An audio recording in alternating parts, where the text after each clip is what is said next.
Ayer nos habíamos quedado en la distribución de velocidades, que era esta. Entonces habíamos visto un poquito todos los, cómo está la distribución de velocidades en distintos tipos de canales artificiales y en ríos. Habíamos visto también un poquito lo que es el software. Este es el software de WinRiver, el software de la DCP, donde vamos a abrir aquí uno de los proyectos que les había dicho otro día. Vamos a abrir también otro foro que se ha hecho en la sección de los puentes en Trinidad.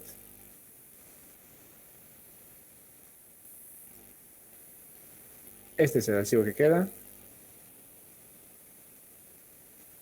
donde podemos ver aquí todas las pantallas que nos muestran son las siguientes. La primera pantalla esta pantalla son los haces. Les he dicho que es un acoustic Doppler. Entonces lo que hace es, tiene señales acústicas de cada uno de los haces, tiene 3 haces, tiene 4 haces aquí, vemos los colores, y la respuesta de cada uno de ellos, de acuerdo a la profundidad. En la segunda pantallita acá, lo que nos va a mostrar es la trayectoria que hemos seguido en el bote. En el bote hemos partido, y la trayectoria que hemos seguido en el bote para hacer la sección, y los azules son los vectores velocidad del agua. Entonces tenemos nosotros esta gráfica. Para lo que te sirve es que la sección transversal a la que se navega tiene que ser lo más perpendicular posible al flujo. El flujo está en este sentido, entonces tenemos que intentar cumplir la perpendicularidad lo mayor posible de la sección transversal que estamos recorriendo. La siguiente pantalla es esta otra, que es la que nos muestra, sí, vamos a poner aquí abajo.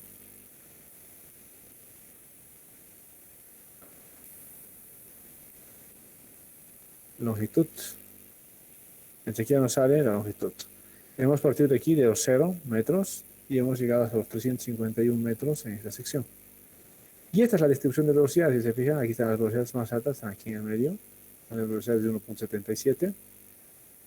A medida que los colores se tornan más verdes y azules, son velocidades menores. Y los morados ya son las menores velocidades. Que los morados están prácticamente en las orillas, ¿no? Es donde se producen las menores velocidades del sistema.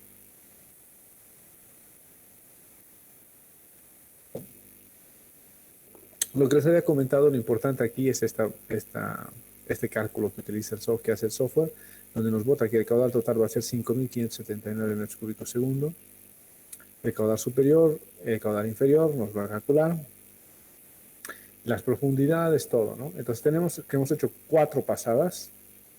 Usualmente lo mínimo que se hace son 4 pasadas. O sea, 4 veces hay que pasar el río de orilla a orilla con el equipo para que midamos 4 veces. De las 4 veces que medimos, se saca el promedio y ese es el dato que nos interesa. Por ejemplo, aquí está. Aquí hemos pasado 4 veces. Hemos empezado, ahí están las 4 veces, aforo. De derecha, hemos empezado en la derecha una vez, en la izquierda otra vez, en la derecha otra vez, en la izquierda otra vez. Y los caudales que nos han ido saliendo, el caudal era 5.570, 5.300, 5.320, 5.168. Entonces, están relativamente en el orden de magnitud, los errores. Entonces, por eso podemos tomar la media, que es 5.344, como el caudal que estaba pasando a esa hora en ese lugar. Si se fijan, 23.51 hemos empezado a hacer la medición, y la última medición hemos hecho en 5 y 5. Entonces, más o menos hemos tomado unos 15 minutos en hacer las 4 mediciones, 15 a 20 minutos.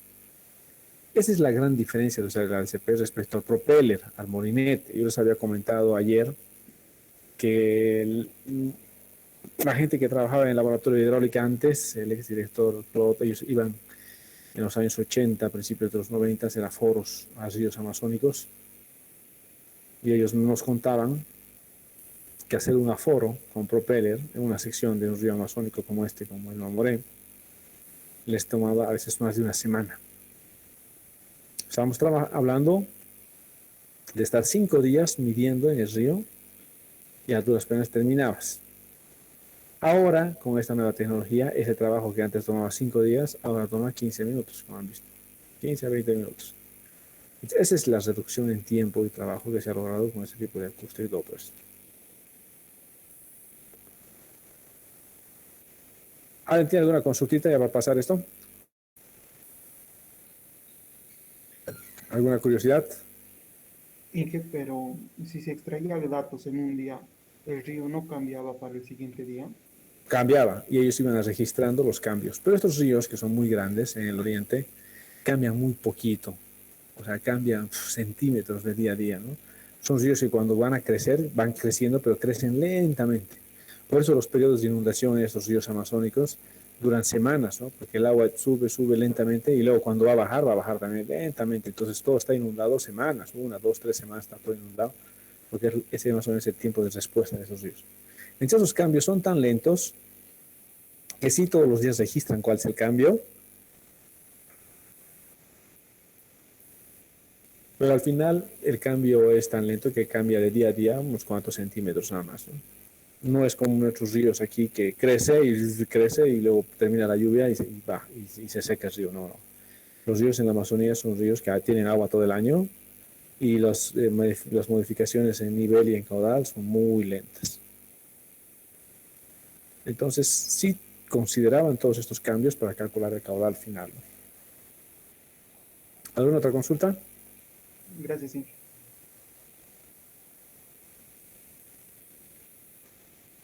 Ya, entonces con eso pasamos de esta parte. Aquí está un poquito las mediciones de velocidades.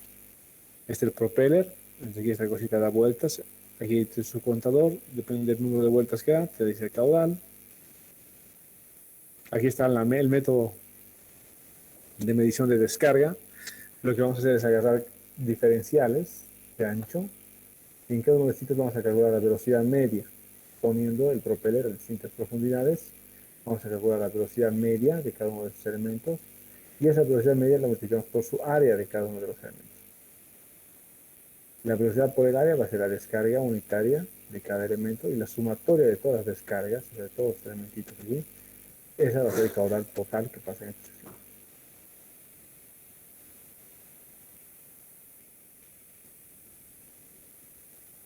Hay distintas técnicas para hacer este tipo de aforos. Nosotros ya hemos visto ayer con el ADCP-2, una que era haciendo pasar pompita, el flotadorcito de lado a lado, la otra era en un bote, aquí les he mostrado las fotos del laboratorio, donde tú alquilas un bote y el equipo con su flotador tiene que ir amarrado al bote. Esas son las dos maneras de realizarlo con ADSP. Y ahora vamos a ver las dos formas de hacerlo con molinete, con propeller. Una de las formas es esta, que vemos aquí, es mediante aforo por guinche, se llama esto.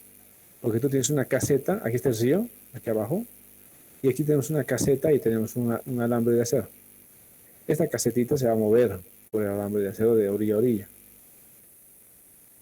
Y a las distintas posiciones donde está, vamos a lanzar el equipo para hacer la medición de caudal.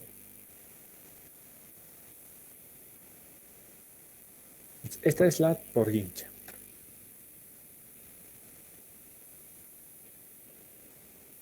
Y la otra es por vadeo.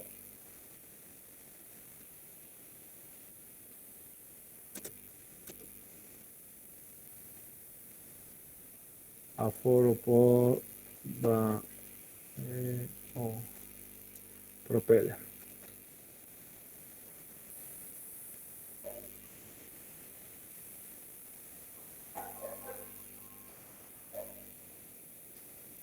Este es el aforo por vadeo, quiere decir que entran dos personas al río y se van parando y van metiendo el equipo y van haciendo la medición delante de ellos. Aquí está.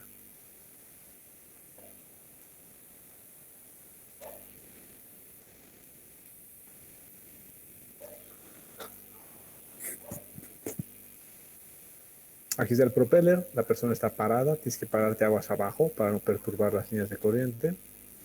Y pones el equipo y esperas un minuto para ver cuántas vueltas da y en función a eso se calcula la velocidad. Entonces, esta es la otra manera que es por vadeo, que es que tú puedes caminar en el río y puedes meter el equipo.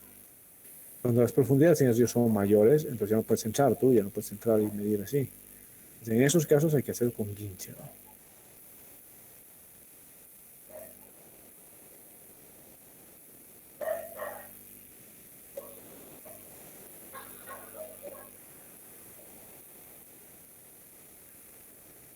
Coeficientes de distribución. Los coeficientes de distribución son dos coeficientes que se utilizan para corregir el cambio de la velocidad en la sección. Hemos dicho que en todos los casos, como hacemos una sección unidimensional, únicamente necesitamos una velocidad media por sección. Entonces, al necesitar una velocidad media por sección, a veces las velocidades instantáneas varían demasiado en la sección. Y ese cambio de las velocidades instantáneas para poder llevarlo y conducirlo a una velocidad media nos va a generar errores. Para poder salvar de esos errores se han creado estos coeficientes, que son coeficientes de distribución de velocidad. Mientras la distribución de velocidad sea mayor, haya lugares con mucha velocidad o menos velocidad, o velocidad muy baja, cuando la distribución es muy grande, entonces este tipo de coeficientes son muy necesarios para ser utilizados. Como es aquí, debido a la distribución uniforme de velocidades en una sección transversal, la verdadera carga de velocidad es mayor que la carga de velocidad actual, en base a la energía media de la velocidad media, ¿no? Entonces, la verdadera carga de la velocidad va a ser hb, que es la carga de velocidad, va a ser igual a alfa por velocidad cuadrada sobre 2g, y esta velocidad cuadrada sobre 2g es la altura de velocidad.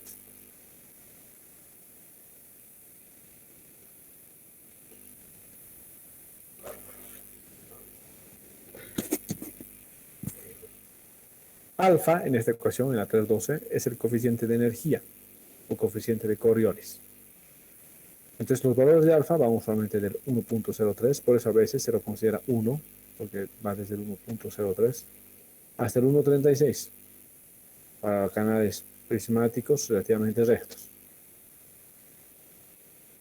Bueno, los valores más altos corresponden a los canales más pequeños y los valores más bajos a los canales más grandes. Es decir, canales más pequeños van a tener cambios más fuertes, canales más grandes cambios no tan fuertes. Entonces, en el momentum también se requiere una corrección debido a las velocidades no uniformes. Entonces, la expresión es esta, expresión de la fuerza con beta, y sirve para hacer esa corrección. Beta es el coeficiente de momentum o el coeficiente de Boussinesq. Entonces tenemos dos coeficientes, el coeficiente de Coriolis y el coeficiente de Boussinesq. Uno es el coeficiente de corrección para velocidades, vectores de velocidad, y otro para momento.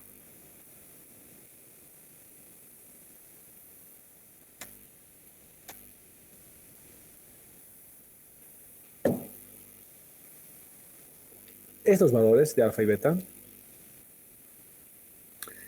van a depender de este cálculo. Entonces tengo un A, que es el área total de la sección. El V es la velocidad media del flujo de la sección. Entonces, área por V es el caudal total. Delta A es el área parcial de cada uno de los elementos. Y V pequeña es la velocidad del área parcial, o sea, la velocidad de este elemento. La velocidad media va a ser igual a la velocidad media va a ser igual a la sumatoria de las velocidades instantáneas por delta área dividido entre la sumatoria del delta área. ¿Por qué? Porque si yo lo llevo aquí a dividir delta A, voy a tener aquí esa velocidad dividida entre el área, y de otro lado la velocidad instantánea dividida entre el delta área. Entonces lo que estoy haciendo es encontrando la compensación que hay entre considerar toda la sección con una única velocidad media y considerar elemento por elemento con la velocidad calculada por los equipos. Entonces, la energía es la fuerza desarrollada a lo largo de una distancia o fuerza por distancia. ¿Qué sería esto? La energía específica corresponde al área total A, que es igual al producto de la masa m por la aceleración por la distancia. Entonces esta va a ser E, va a ser 1 medio masa velocidad al cuadrado.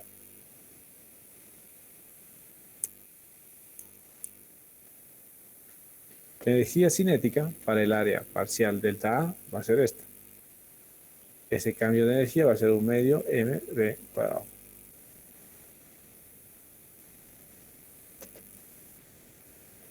¿Aquí estamos bien? Pues estamos viendo el cálculo de estos coeficientes. Vamos a ir ahí directamente. Aquí es el coeficiente alfa. El coeficiente de alfa es con velocidad al cubo. El coeficiente de Bushinsky, beta, ahí está, es con el coeficiente al cuadrado. Eso tienen que aprendérselo. Eso es importante saber que el coeficiente de distribución de velocidades ponte el beta va a ser igual a la relación de la velocidad al cuadrado por A, que esta es la velocidad media, y arriba la sumatoria de las velocidades instantáneas por cada delta de elemento. Esa relación nos va a dar el beta. Debería ser igual, ¿no? En algunos casos, si beta va a ser igual a 1, es decir, que la velocidad media ha sido bien calculada o que esos cambios no son tan profundos, ¿no? Entonces aquí vemos la ecuación de beta, pues está. Aquí está la de alfa. La única diferencia es que con el alfa es al cubo.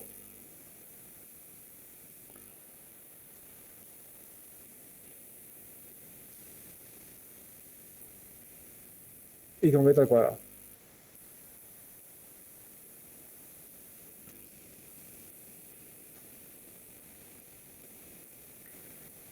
Aquí hay algunas formulaciones aproximadas para los coeficientes alfa y beta.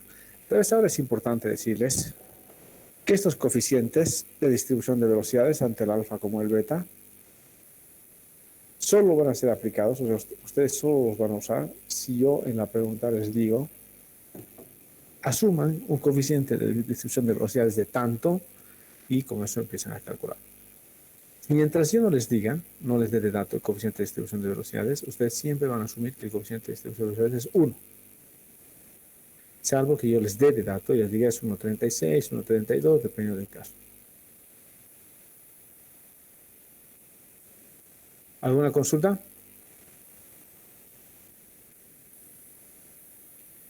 Ingeniero, ¿será que puede volver a explicar por qué razones se debe utilizar estos coeficientes? ¿En qué casos?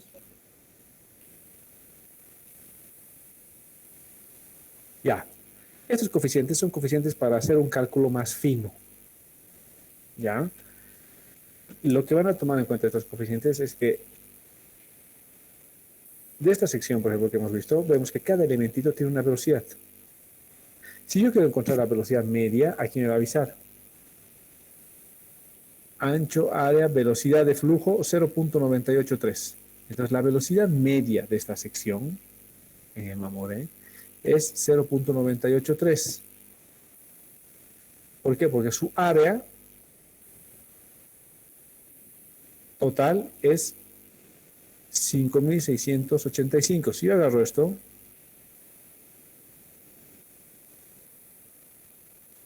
vamos a calcular esto.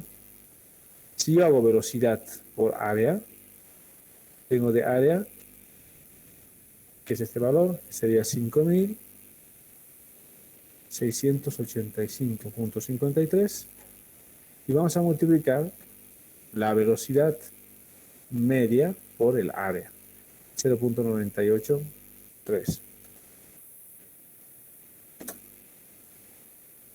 Me da 5.588. Cuando el caudal que me calcula es 5.579. Entonces, este es por las diferenciales. Y este es por la velocidad media con el área total. Hay una diferencia. 88.8 y este 79.9. Esa diferencia que hay entre estos dos es la que se puede asumir con el coeficiente alfa.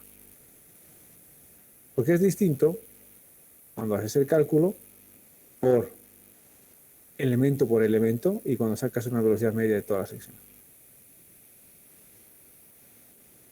Y eso es justamente lo que se ve acá.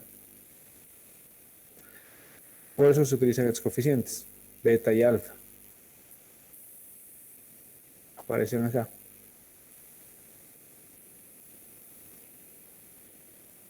Entonces aquí hay unas formulaciones aproximadas para encontrar los valores de alfa y beta.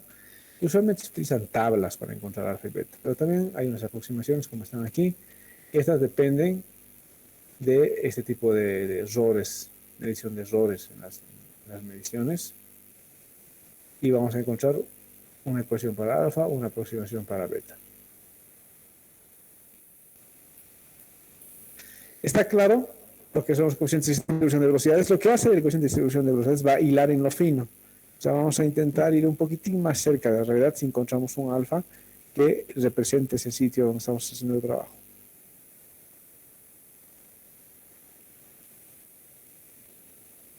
¿Alguien tiene una consulta?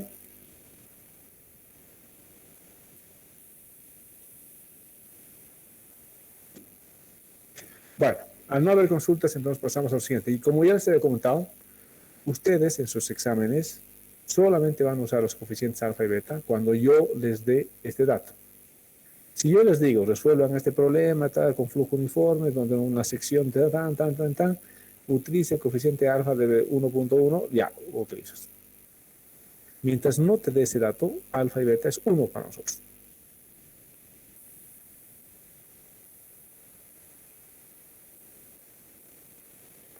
Ya, pasemos al siguiente.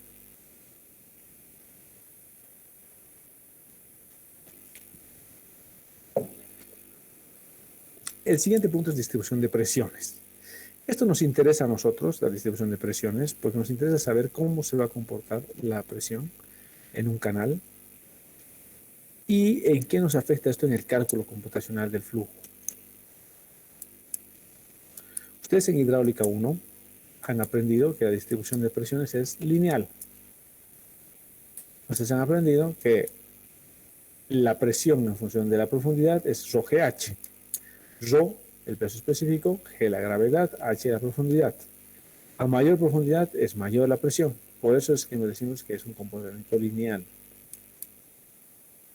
Que justamente es aquí.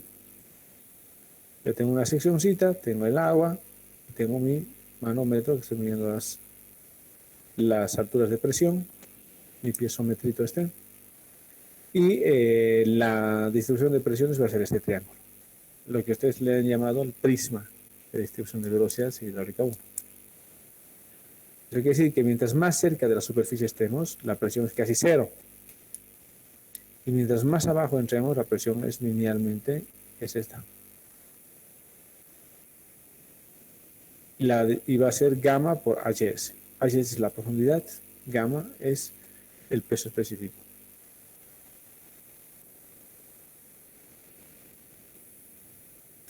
Entonces, este es el caso que ustedes han aprendido en hidráulica 1 y es el caso más común. O sea, es el caso que en cualquier río, canalito que tú veas, ¿no? Asumir una distribución de velocidad lineal es lo que se hace siempre, eso es lo típico. Ahora, si tú crees que la distribución de velocidades tiene algún tipo de efecto en el cálculo, si es algo importante, entonces esta distribución deja de ser lineal. De principio también comentarles que cuando uno está manejando softwares, especialmente softwares cuasi tridimensionales o tridimensionales, lo que hacen esos softwares, te encuentran por capas, hacen el cálculo y en cada capa te van a encontrar la presión. Entonces hay softwares que usan la ley hidrostática de presiones y hay softwares que son no hidrostáticos. Eso quiere decir que van a hacer un proceso de cálculo extra para poder calcular la distribución de presiones en función de la profundidad.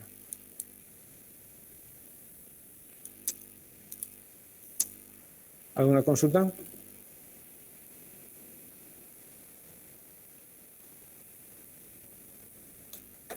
Ya, siga. Esta es la distribución. Sabíamos que para presión va a ser gamma por H. Gamma es ρg. Rho es densidad, G es gravedad. Entonces ρGH es la presión. O en este caso gamma por H. Por eso es que es lineal, ¿no? Porque ¿qué tipo de ecuación es esta? PS va a ser igual a gamma por HS. Es una relación lineal, porque si fuera una relación exponencial estaría al cuadrado de eso. Si fuera una relación, no sé, logarítmica, tendría un logaritmo. Si fuera un ajuste trigonométrico, tendría, no sé, cosenos, senos, cosas así. Entonces, es lineal. Por eso se llama la ley hidrostática.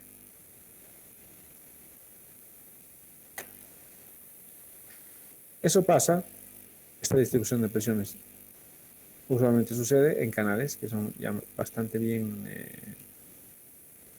en canales como estos que tienen una única pendiente. Este tipo de canales sí que el hecho de que asumamos una distribución de presiones lineal está muy correcto, porque es prácticamente lo que pasa.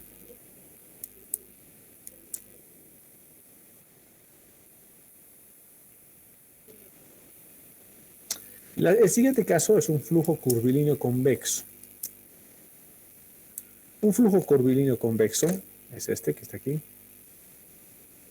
que usualmente sucede en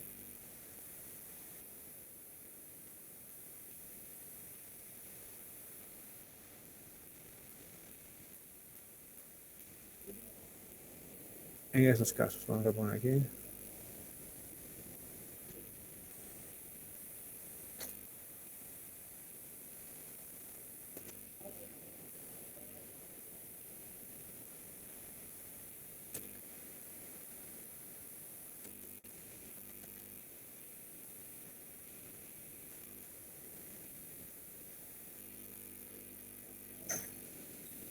Ahí está. Este es el canalito.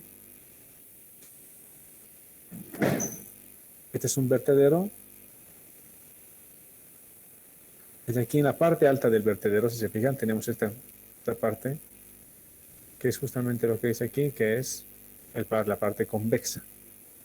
Entonces, este tipo de obras hidráulicas, como vemos acá en esta otra, tenemos aquí el vertedero que tiene su parte convexa aquí arriba, que es por donde el flujo está doblando. Aquí, esta parte es la parte convexa.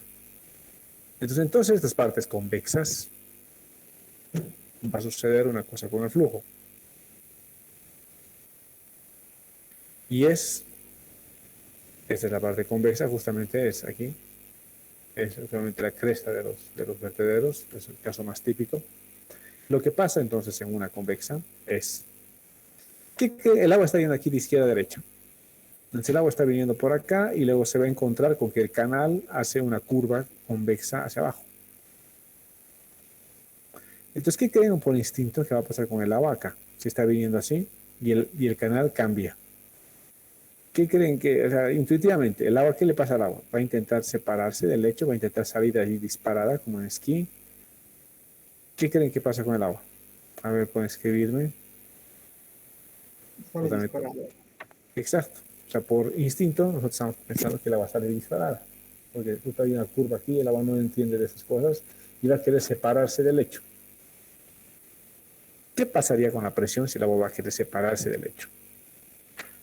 Entonces, yo tenía en un caso lineal, si no existiera este ángulo convexo, entonces el agua, la presión se convertiría aquí a B, con este triángulo. A, B y aquí es 0. Ese triángulo sería la distribución de presiones normal. Pero en este caso, como el agua va a intentar alejarse del canal, entonces va a ejercer mucho menos presión en el lecho. Esa cantidad menor de presión es esta otra que aparece aquí. Gamma H. Entonces, si se fijan, la forma de la distribución de presiones es distinta.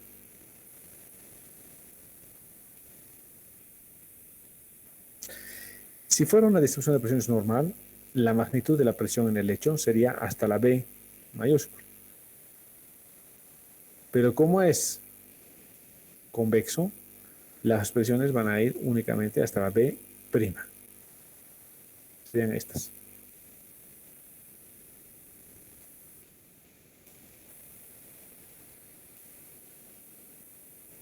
¿Alguna consulta?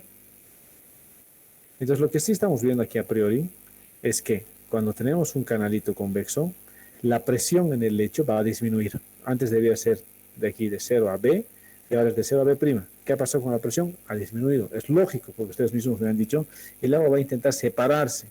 Si el agua va a intentar separarse del lecho, porque está yendo con ese ángulo, entonces el lecho va a recibir mucha menos presión. Y es justamente lo que estamos viendo aquí. Esta cantidad menos de presión.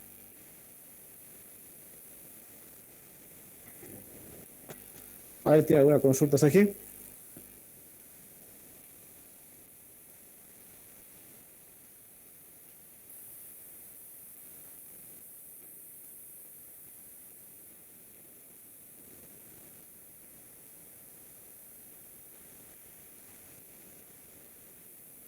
¿Alguna consulta? Ya, este es uno de los casos. Entonces, en este caso, la distribución de presiones es distinta. Ahora, si yo tuviera que hacer un cálculo en este tipo de vertederos, porque me están pidiendo como ingeniero que diseñe un vertedero de estos o que haga una optimización del vertedero, y yo sé que la distribución de presiones no va a ser lineal. Entonces tengo que utilizar softwares que me permitan usar distribuciones de presiones no lineales. Entonces hay softwares que sí, que son cuasi tridimensionales o tridimensionales, donde yo divido esto en capas y voy a poder hacer ese cálculo de los caudales en cada una de las capas, de las presiones en cada una de las capas.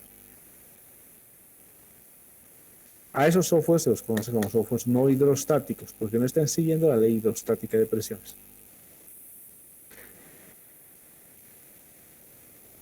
En el siguiente caso, vamos a ver qué pasa si más bien fuera al revés. Si no fuera convexo, sino que fuera cóncavo. Ahí está. Entonces el agua está bajando por aquí y se encuentra con el que el canal ha cambiado su forma, por una forma cóncava. ¿Qué crees que pasaría con el agua? A ver otra vez, intuitivamente ustedes, si está viniendo por aquí y se encuentra con que el canal ha cambiado su forma. ¿Aumentaría, disminuiría la presión aquí abajo? ¿Qué pasaría? ¿Sería un fenómeno así como de choque? ¿Qué pasaría? A ver, ¿qué creen ustedes? Solamente intuitivamente. Un choque. Es como si hubiera un choque con el hecho, ¿no? Y cuando hay un choque, ¿qué pasa con la presión? ¿Aumentaría o disminuiría? Aumentaría porque hubiera más fuerza. Exacto, la presión va a aumentar, porque de principio ese choque con el fondo está generando ese incremento de presión. Entonces lo que va a pasar en este caso es eso. Tengo aquí mi piezómetro, he metido un piezómetro a la mitad aquí, y cuando veo la altura que marca este piezómetro, marca hasta aquí, que sería el H. Cuando el pelo del agua va a ser HS. Esta diferencia extra aquí es la presión extra que tiene el agua acá. Esa presión extra que tiene el agua es este de aquí, este gamma por C. Ahora que está C, sería gamma por C. Entonces la verdadera presión que tiene un flujo curvilíneo cóncavo sería la línea al B'. Cuando la lineal hidrostática es solamente al B. Esta parte, este pedazo de aquí es el incremento de presiones debido al canal cóncavo. Ahora esto se da en la naturaleza, bueno, en la naturaleza no tanto, pero en las obras hidráulicas se da mucho. Por ejemplo, en este caso, yo tengo un vertedero.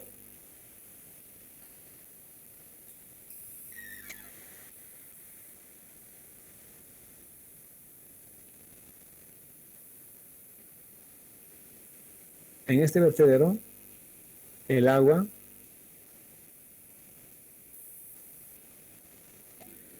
va a tener un sector igual cóncavo, donde el agua va a ser en todos estos vertederos que vemos aquí, por ejemplo, en el dibujito, tiene un sector convexo, que es aquí arriba, y tiene un sector cóncavo aquí abajo. En una va a haber menos presión y en el otro va a haber más presión.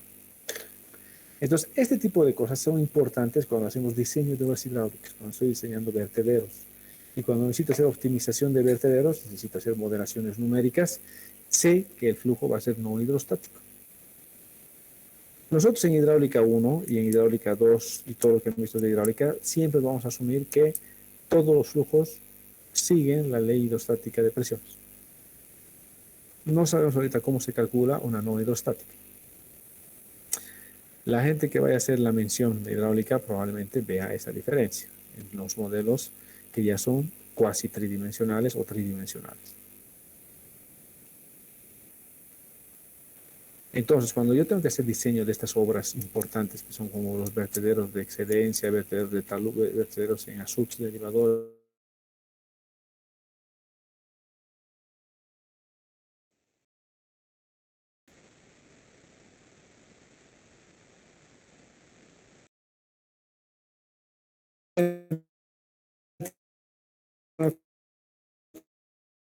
consulta,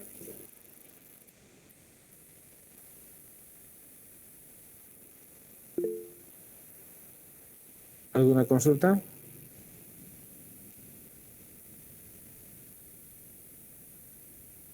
Vamos a volver a compartir. Están viendo, ¿no? Sí, que se ve.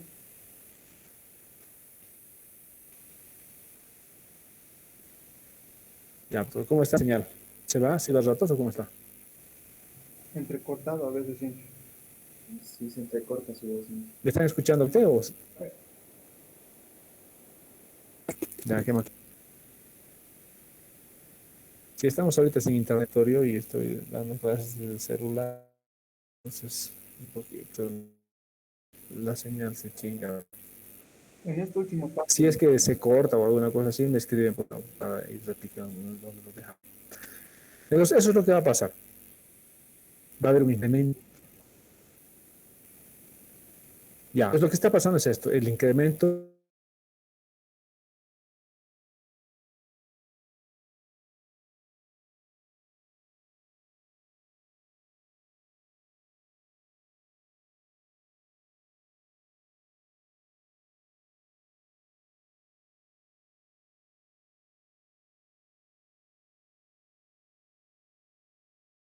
sí que se escucha. ya, nos vamos a, se está yendo un poco la señal, pero vamos a continuar, vamos a volver al punto este. Entonces estamos hablando de estos, de flujo curvilíneo cóncavo, que son estos, que es justamente lo que les mostraba aquí en las fotos, que es la partecita cóncava de la salida de un vertedero. Es esta partecita acá, abajo, a la salida tiene eso usualmente se da mucho en los saltos de esquí. Ahora vamos a poner.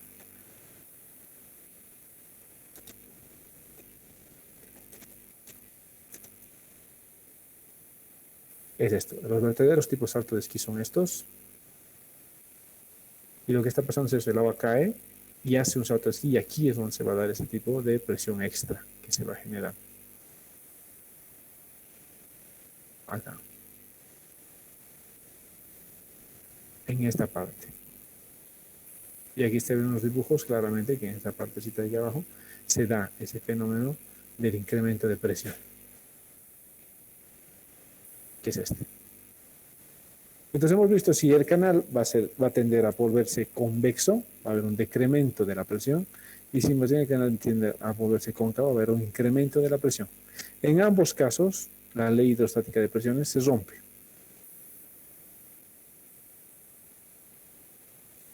Ya que están otros de los ejemplitos, tienes la parte convexa aquí arriba y la parte cóncava aquí abajo.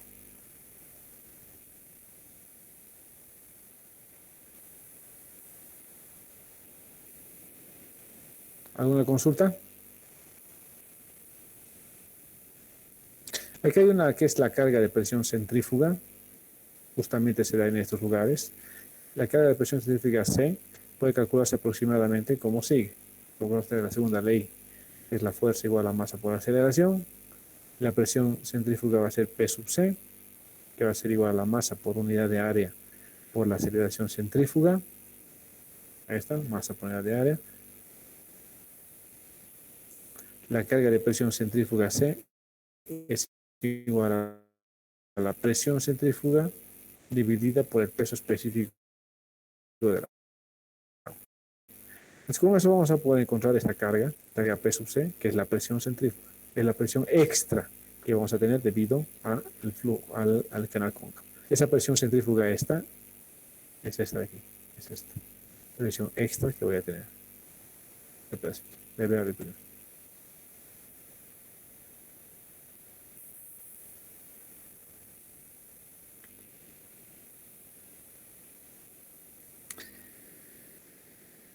Pasamos al siguiente punto, que es el efecto de la pendiente en la distribución de presiones. Este efecto de la pendiente va a ser dependiendo cuán fuerte es la pendiente. ¿Por qué? Porque si yo tengo un canal que tiene una pendiente relativamente fuerte como esta, digamos, un canal inclinado, donde yo sé que si pongo un piezómetro, el piezómetro siempre tiene que ser vertical. Y la altura va a ser perpendicular al lecho, la altura de carga. Entonces estoy poniendo mi piezómetro a este puntito aquí. Si yo en ese puntito mido la presión que me dicta el piezómetro, va a ser igual a esta presión que sería hasta el pelo del agua en la perpendicular en ese punto. La perpendicular en este punto al canal es esta. Entonces la presión que me va a mostrar es esto. Es H, que va a ser igual a la proyección de coseno de phi. Pero en este lugar la presión debería ir hasta A', no hasta A. Este delta de presión que existe aquí arriba, debido a la pendiente, porque si se así, mientras menos es la pendiente, esa distancia va a ser cada vez más similar. Pero mientras más fuerte es la pendiente, esa distancia va a ser más distinta. Por ejemplo, como dice aquí, una pendiente de 10%, es decir, una pendiente de 0,1, corresponde a un ángulo de 5.7 grados. Lo cual hace que el coseno cuadrado de 5.6 va a ser 0.99.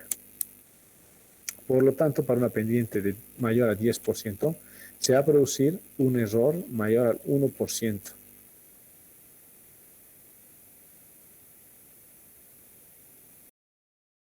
Y eso sería esto. Por eso hay algunos softwarecitos que el flujo, cuando es flujo pendiente muy fuerte, ya en una buena parte que son flujos supercríticos con pendientes muy fuertes, muchos de los softwarecitos para poder manejar, lidiar con eso, hacen varias asunciones, asumen varias cosas a priori, ¿no?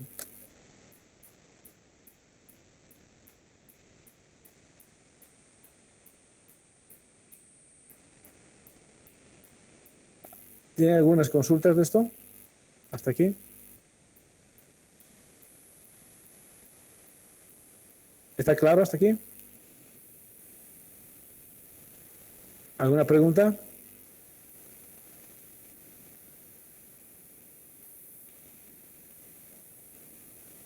Entonces, en el libro del profe Ponce, siempre hay una parte donde dice preguntas. Entonces aquí más o menos te hace unas preguntas que van en función a lo que hemos visto en todo el capítulo, ¿no? Que es una alcantarilla, que es un acueducto, cuál es el rango típico de exponente beta, distintas preguntitas que vale la pena irlas respondiendo, así uno va leyendo nuevamente el capítulo.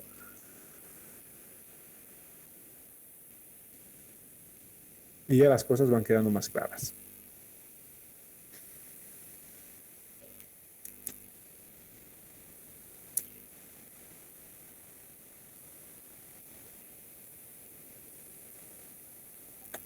¿Alguna consulta?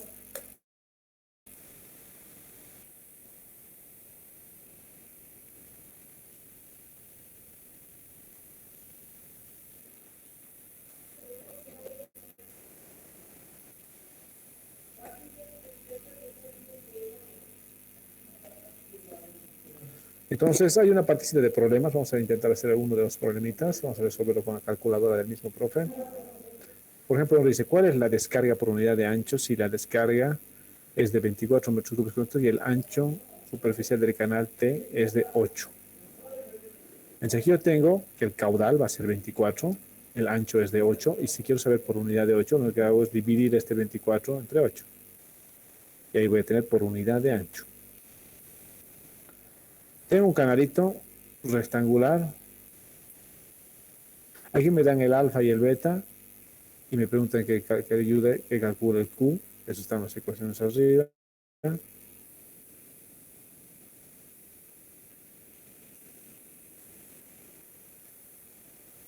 Si yo tuviera un canal trapezoidal cualquiera y me piden calcular en ese canal trapezoidal el área mojada, el perímetro mojado, el área y la velocidad, digamos, quiero calcular la velocidad y también quiero calcular el caudal en un determinado canalito trapezoidal, lo que sí puedo utilizar es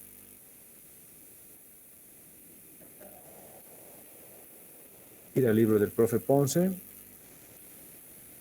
Vamos a ir ahorita.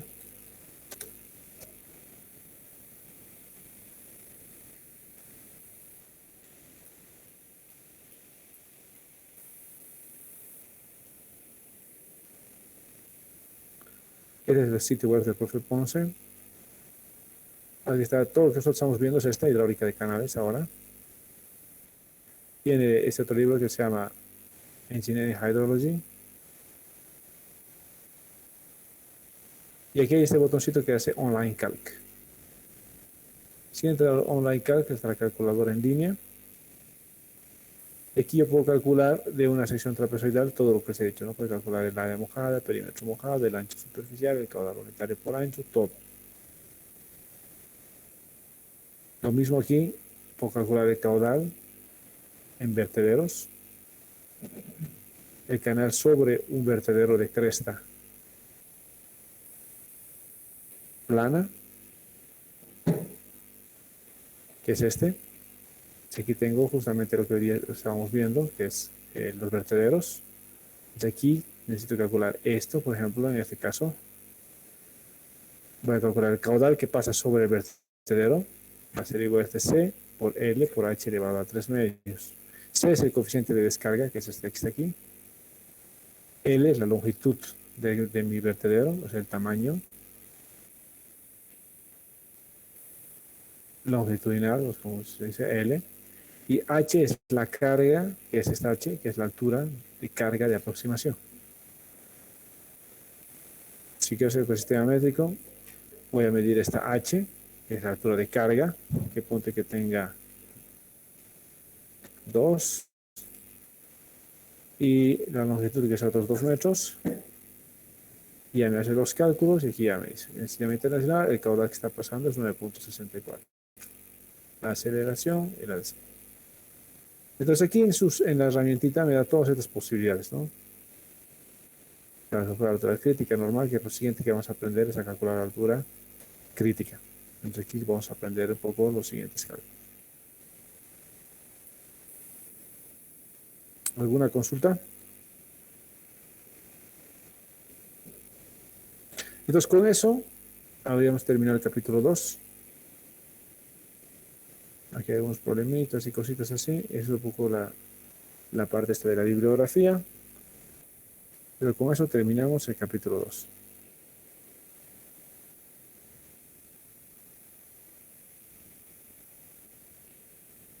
Vamos a su libro del profe. Y ahora vamos a ir al capítulo 3.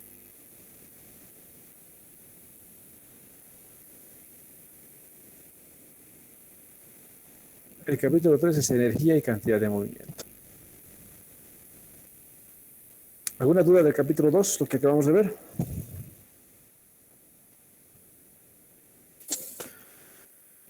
¿Está todo claro?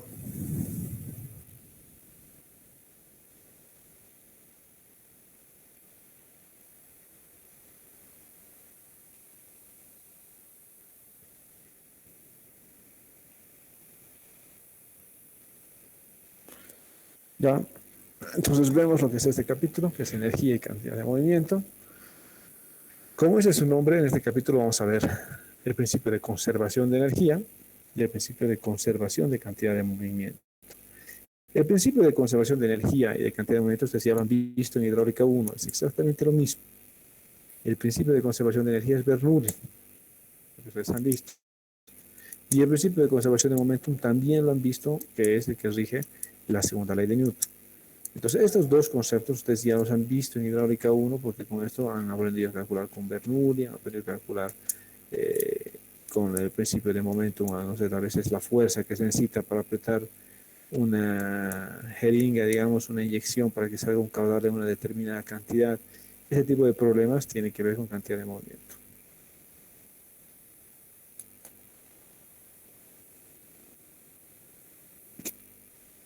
Entonces, el principio de energía, como ve, que es el mismo exactamente que en hidráulica 1 que ustedes han visto, es en un flujo permanente, en canales, se conservan dos cosas, la masa y la energía.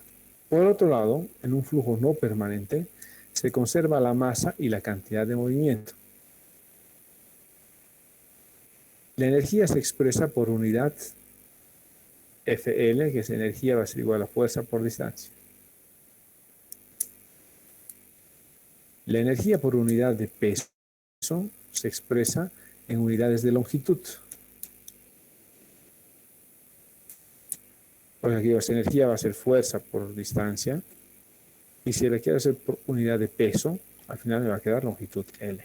Y es la manera como nosotros utilizamos para poder cuantificar la energía, siempre la ponemos en unidades de longitud. Por eso en Bernoulli, que es lo que ustedes se conocían, que es esta ecuación de aquí abajo, todos los términos son longitud. Z es longitud, porque es la distancia al punto A. Por ejemplo, aquí está mi puntito A. Entonces ZA es esta.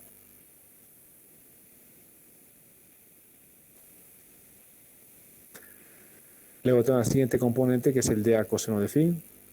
Es decir, que de este puntito A, que está aquí, tengo D, esta es la profundidad. Este es dA, que es la profundidad al punto A, D sub A. Aquí está D sub A. Si quiero proyectarlo hacia la vertical, va a ser dA coseno de phi.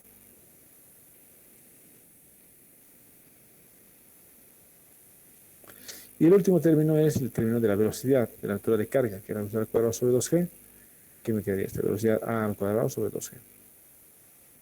Entonces, la energía total que hay en este puntito A, aquí, va a ser ZA, respecto al datum, dA coseno de phi, que es esta, la carga debido a la presión del agua, y velocidad A al cuadrado sobre 2g, que es la carga debido a la velocidad.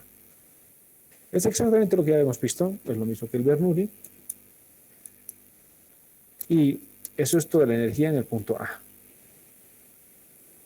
La puedo escribir de esta manera, que la energía H, la carga total en el punto A, va a ser igual a esta expresión. ZA de A coseno de phi, velocidad al cuadrado sobre 2g.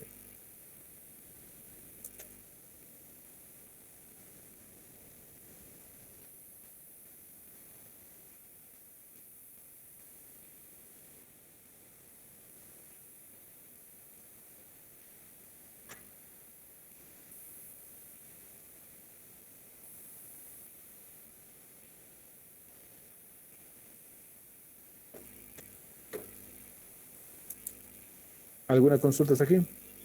Entonces, si yo quiero saber la energía, la conservación de la energía en dos puntos, en el punto 1 y el punto 2, lo único que tengo que hacer es aplicar Bernoulli en el punto 1, Bernoulli en el punto 2. Entonces, en el punto 1, voy a considerar que mi punto está en el lecho, ya no en la mitad del canal como en el A, sino mi punto está en el lecho. Entonces, mi profundidad va a ser la profundidad desde la superficie hasta el lecho, que va a ser este D1. Si esto yo lo proyecto a la vertical, va a ser D1 coseno de phi. La carga de velocidad va a ser esta, que va a ser velocidad 1 al cuadrado sobre 2c, con su coeficiente alfa de velocidad. Y su altura al datum, este es el nivel de referencia, va a ser este Z1. Entre energía punto 1 va a ser Z1 más D1 coseno de phi más alfa velocidad 1 sobre 2c. Ahora en el punto 2. En el punto 2, la energía, la carga total va a ser este Z2, que es respecto al datum. Aquí tengo la profundidad, que es D2, D minúsculo 2. Si la proyecto a la horizontal, va a ser D2 coseno de phi.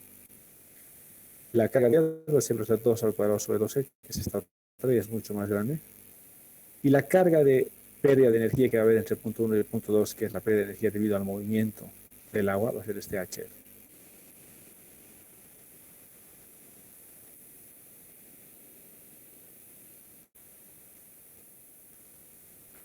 Entonces, dos cositas importantes acá que ver.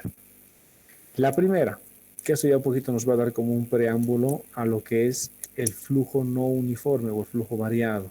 Hemos dicho que el flujo uniforme es cuando el agua está yendo paralela al lecho. El flujo variado, el perfil del agua va distinto al perfil del lecho. En este caso, por ejemplo, viendo esto, ¿es uniforme o es variado? Ese flujo que estoy viendo ahí, a ver, pónganme en el chat. Variado. Exacto, estamos hablando de variado. ¿Por qué? Porque está variando el pedo del agua respecto a la pendiente de canal. Entonces, eso hace que la velocidad también vaya variando. Entonces, en el punto 1 hay una determinada velocidad, que es estito, velocidad 1 sobre 2g, que es el tamañito. Pero debido a que la pendiente es fuerte, a medida que va bajando, el agua va ganando velocidad. Entonces, en el punto 2, que estamos viendo aquí, la carga de velocidad es todo esto.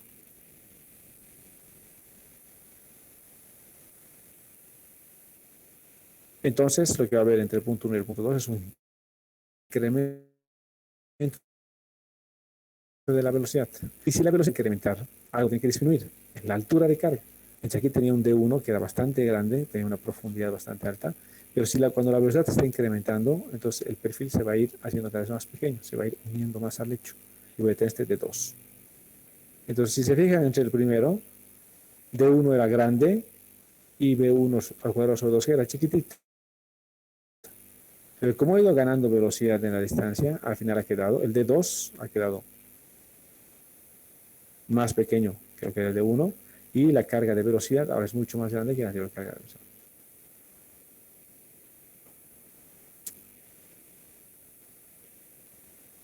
¿Alguna consulta hasta aquí? Esto es únicamente Bernoulli, es lo que ustedes ya habían visto en canalitos, digo en tuberías, pero aplicado a canal.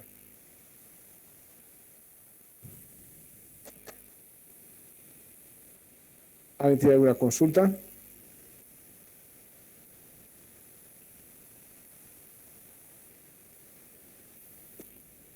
Ya, sigamos. Entonces yo voy a tener aquí este H, que es la carga total, que va a ser Z, más la proyección de D respecto a la vertical, y el alfa, velocidad, cuadrado sobre 2G. Para un canal con poca pendiente, se puede asumir que el coseno de phi va a ser igual a 1.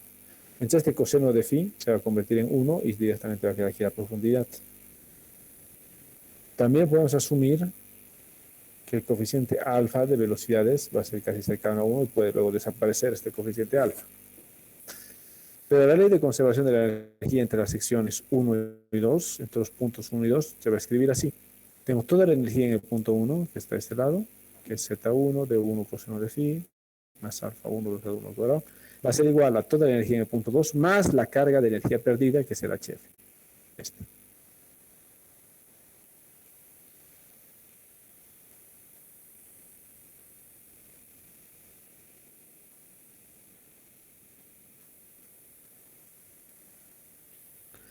Como dice, la línea que representa la carga total es la línea de la energía.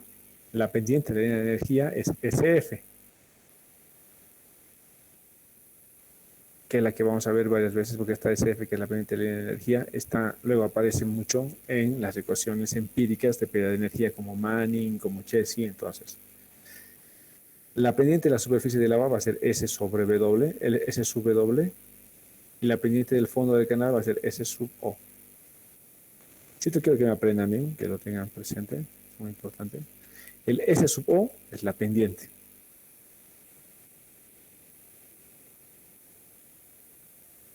El S sub F es la pendiente de la línea de energía, que sería esta.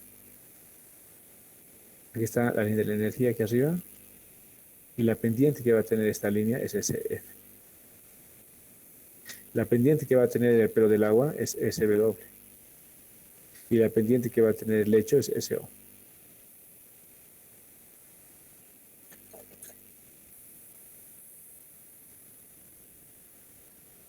Entonces, un canal de poca pendiente se convierte en esto. En el caso de que alfa 1 y alfa 2 sea igual a 1, porque estamos asumiendo que no hay una incidencia por la distribución de velocidades,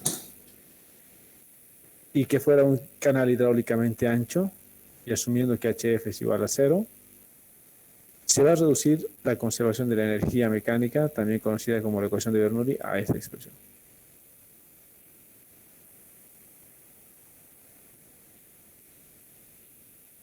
Ahora vamos a ver lo que es el concepto de energía específica. Entonces, hemos visto que es el concepto de energía, que es esta. Entre este lado, la ecuación 3.6, que es esta, que es la ecuación de Bernoulli, es válida para un canal dependiente pequeño. En el límite, cuando el canal es horizontal, o alternativamente cuando el canal es suficientemente corto, esta ecuación se puede reducir a la conservación de la energía específica, que es esto. Es el único término que está desapareciendo, es este Z. ¿Por qué? Porque estamos diciendo que es un canal relativamente corto y el Z1 con el Z2 son casi iguales. Si estos dos Z son casi iguales, se pueden desaparecer. Aquí está.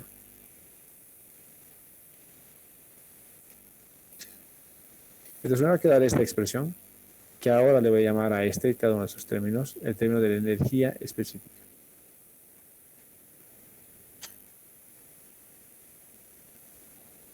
Entonces, la energía específica va a ser la misma en el punto 1 y en el punto 2, y de aquí en adelante la energía específica va a tener esta ecuación, que es la energía, va a ser igual a Y más velocidad al cuadrado sobre velocidad.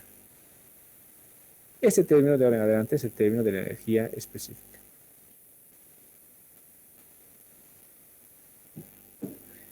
¿Alguien tiene alguna pregunta sobre el concepto mismo de energía específica? Luego vamos a ver para qué sirve y cómo se resuelve. Pero ahorita necesito saber si hay alguna consulta sobre el concepto mismo de energía específica.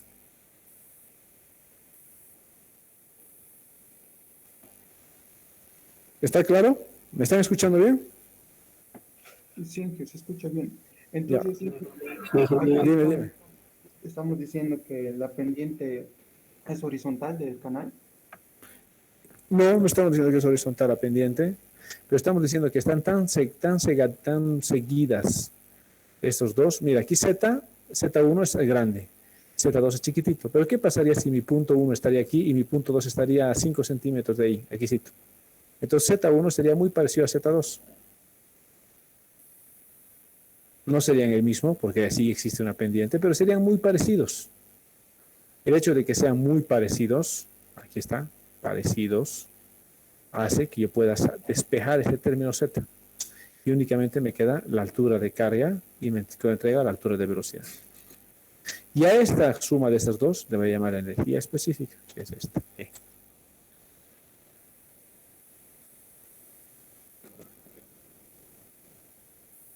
¿Alguna consulta? Gracias, Cintia. Ok.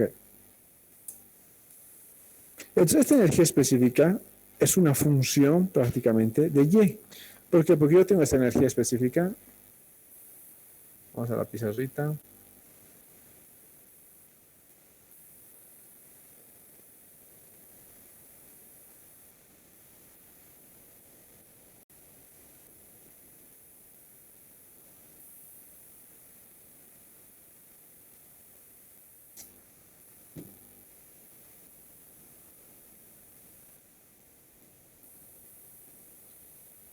Entonces aquí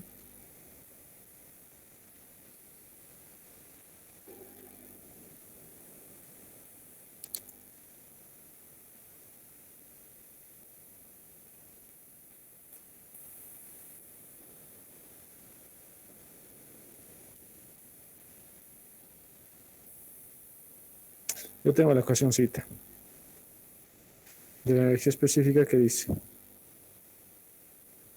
energía va a ser igual a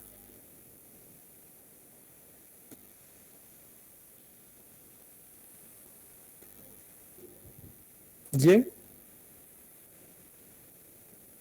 que es la carga, más la velocidad al cuadrado sobre 2G.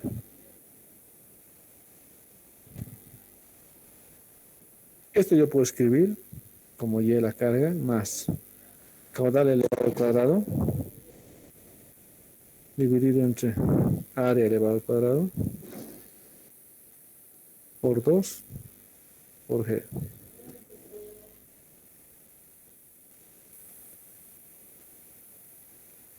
Esta área, si asumo que es un canal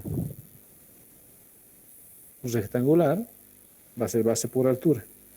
Y me va a quedar la altura Y más caudal elevado al cuadrado dividido entre la base elevado al cuadrado por la altura Y elevado al cuadrado por 2 por gravedad. Y al final esto me va a quedar más o menos como una función de Y. ¿Por qué? Porque el caudal puedo llegar a conocer, la base depende de la geometría y la gravedad es constante. La única incógnita aquí es Y.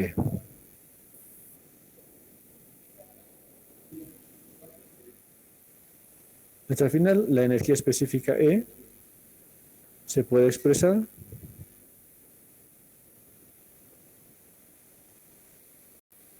como una función de Y, que está acá. Entonces, la energía específica va a cambiar cuando Y cambie. ¿Qué tipo de función va a ser? Es una función polinómica, ¿no? Porque aquí vemos el y, este y está elevado a la menos 2, y aquí el y está elevado a la 1. Es una función polinómica. Entonces, esta funcióncita polinómica va a ir cambiando de una manera, bueno, como cualquier función polinómica en un plano, ¿no? Luego la vamos a dibujar la funcióncita, como queda. Pero estamos correctos, estamos bien aquí en el concepto de esta energía. Entonces ahora me interesa dibujar la energía en función a la altura. Para eso voy a utilizar aquí un Excel, para que podamos...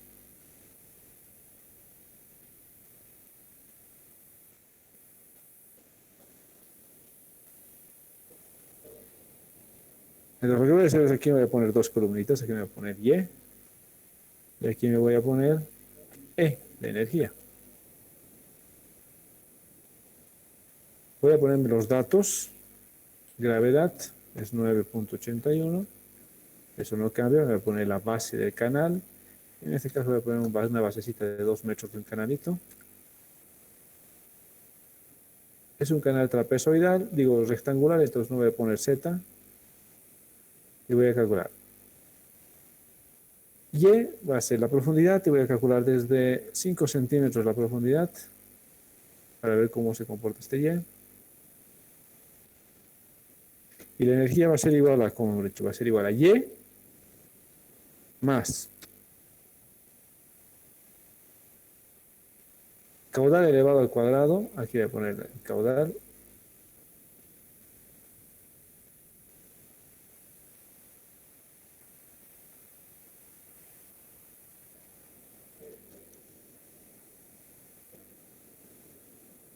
caudal elevado al cuadrado, este caudal lo vamos a fijar, dividido entre la base elevado al cuadrado, la base, voy a fijar, F4 también, elevado al cuadrado, por la altura es esta celda de aquí, elevado al cuadrado, por 2 por gravedad. Y esta es la energía específica.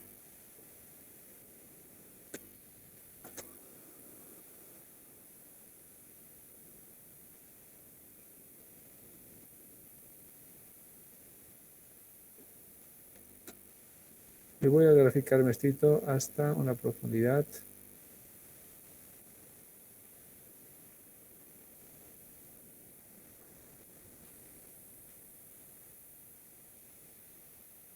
desde aquí he variado la altura y he calculado la energía específica. Si yo grafico estos dos,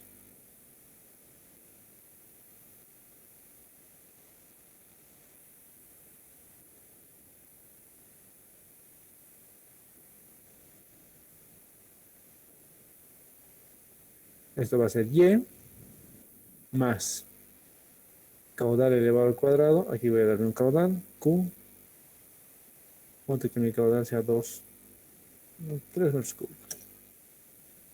Mi caudal va a ser 3 metros cúbicos segundo. Y aquí vamos a cambiar un poquito el orden porque yo quiero que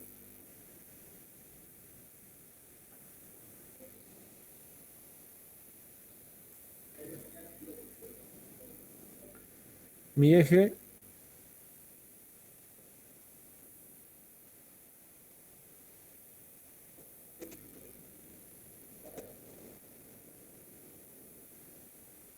el eje vertical es Y, que es la altura. El eje horizontal es la energía.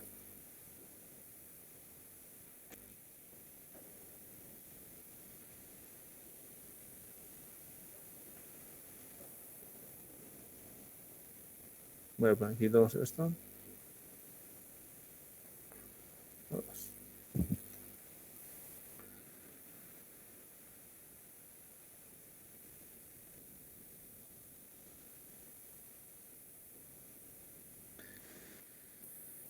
Y aquí está mi curvita. Y esta es la distribución de la energía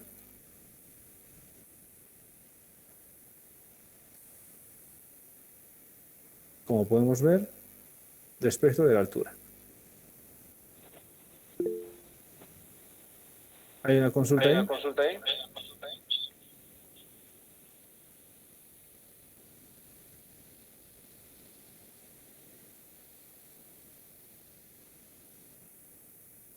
No, parece que no. Entonces, esta es la función de la variación de la energía específica en función a la altura de agua. Entonces, tiene lógica. ¿Por qué? Porque cuando las alturas son muy pequeñas de agua, el agua tiene mucha velocidad y tiene alta energía. Llega un punto en que la energía va a ser la mínima posible que va a poder transportar esa cantidad de agua en el canal. Y luego nuevamente, a medida que va aumentando el tirante, la energía va a ir subiendo, porque ya no va a ganar velocidad, pero va a empezar a ganar energía de carga, ¿no? La carga de altura. Entonces, esa sería la distribución de energía. Si vemos un poco el libro del profe Ponce, él dibuja y dibuja así. Este sale esto. Esta es la distribución de la energía en función de altura Y. Es exactamente la que nosotros hemos dibujado. Él aquí dibuja una línea de la bisectriz. ¿Por qué hace una bisectriz? Porque Y va a ser igual a Y, en cierta forma. Entonces eso va a hacer que, si vamos a nuestra pizarra, aquí está, E va a ser igual a Y, o sea, de principio, más algo. Este E igual a Y me va a dar una resta de 45 grados. Entonces yo voy a aumentar aquí la resta de 45 grados en el ejercicio que estoy haciendo.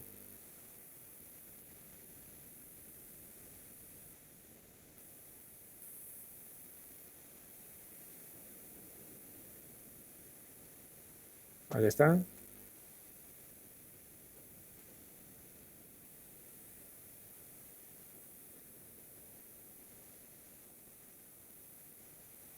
Vamos a hacer un poquito de un par de cositas más aquí.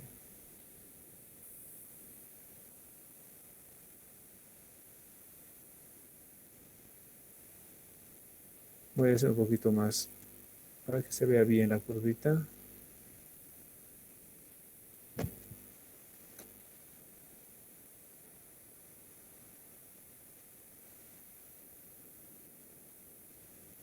Voy a aumentar un poquito algunos puntitos para que la curva se vea mejor.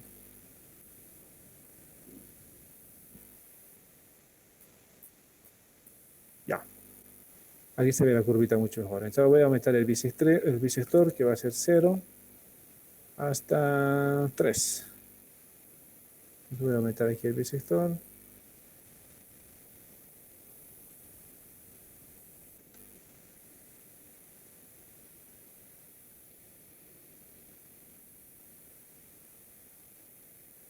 Voy a agregar el bisector, que es 0,3.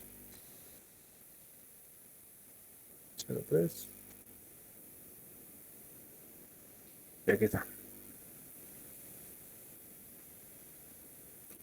Entonces tengo ahora la línea del bisector y tengo la funcióncita de la energía, que es esta. Como se había dicho, el término de la energía tiene E es igual a Y, y eso sería la resta de 45 grados, porque la energía va a ser igual a Y hasta cuando es 45 grados, porque es lo mismo, 1, 1. Más algo, ese algo es este pedacito, que es la carga de velocidad. Entonces, al principio, todo este pedazo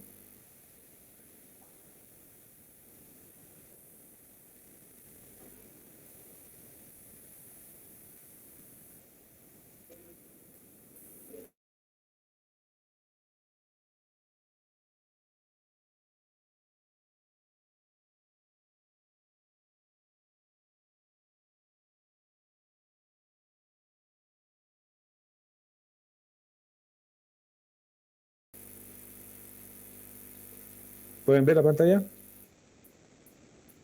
Sí, que se ve y se Sí, escucha. sí, sí.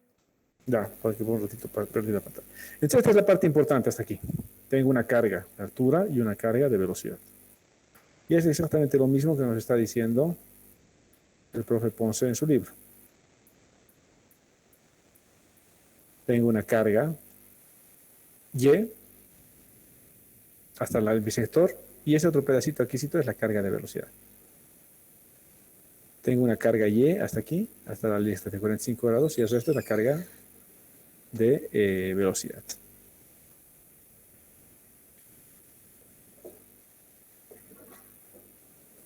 ¿Ok? Entonces podemos reproducir tranquilamente lo que es la forma y de la funcióncita esta de la energía en función de la altura. ¿Alguien tiene alguna consulta hasta aquí? ¿En qué cómo podríamos interpretar Y igual a la energía?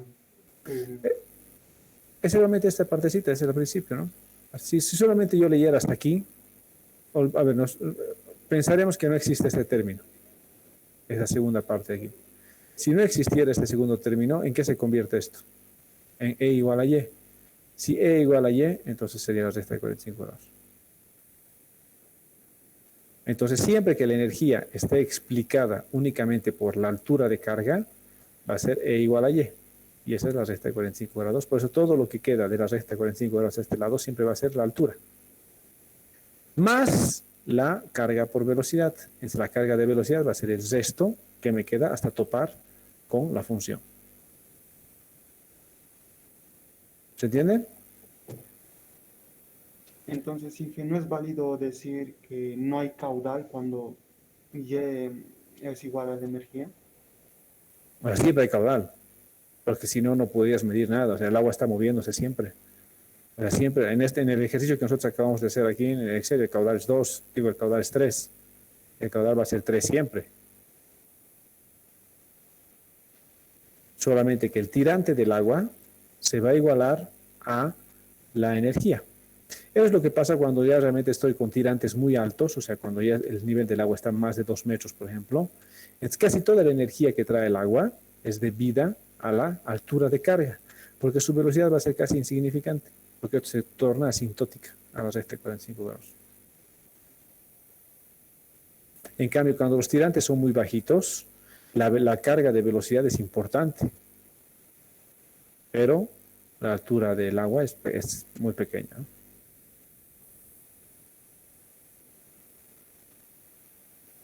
Gracias, Inge. Está claro. Ya, perfecto. Creo que aquí quedamos, muchachos.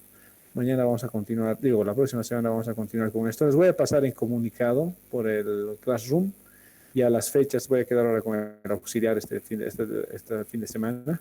Ya de la fecha que vamos a hacer la práctica aquí en laboratorio y la fecha que van a venir un día antes. ¿Cómo funciona esto? La práctica de laboratorio la hacemos siempre en el canal, en el que está afuera.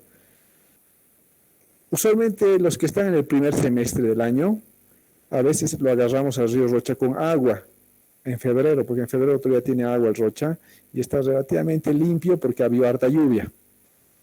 Entonces hacemos nuestra práctica en el Rocha, vamos a forrar al Rocha. Pero ahorita el Rocha ya está muerto, el río Rocha ahorita no tiene agua, es pura alcantarilla. Entonces no tiene sentido meterse ahí, es peligroso y además que no hay agua. Entonces, cuando nos toca el segundo semestre del año, hacemos la práctica aquí nomás en el canal de laboratorio. Para eso venimos un día antes a limpiar todo lo que está atrás, porque como cada año hacemos la práctica, se llena de maleza, le crecen cosas, hay que limpiar el canal, hay que llenar otra vez de agua, todo eso. Entonces, vamos a crear una fecha de un día y van a venir todos ustedes en grupos a limpiar el canal. Una vez que el canal esté limpio, usualmente al día siguiente o los 2 siguientes días, hacemos las prácticas. Entonces van a venir en grupitos como de 7 a 9 personas y en esos grupitos de 7 a 9 personas vamos a limpiar el canal.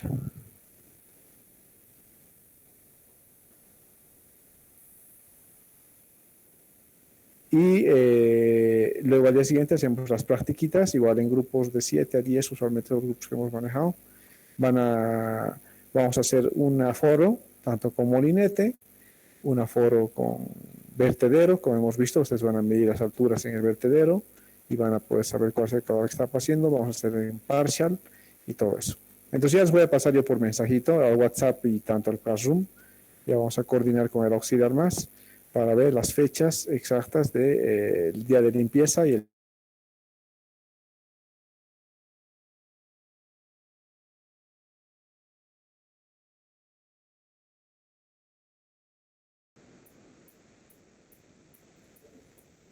escucha, Inge, se está hablando. No se escucha. ¿Ahora se está escuchando o no? Ahora Hola, sí. hola. Hola, hola, ¿se escucha ahora? Ya, Ahora ya, entonces en eso hemos quedado. En eso vamos a quedar, que yo os voy a pasar por el WhatsApp y por el Classroom las fechas de las prácticas. ¿Listo? Listo, Inge, gracias. Ok, listo, nos vemos la próxima clase entonces. sí, Inge,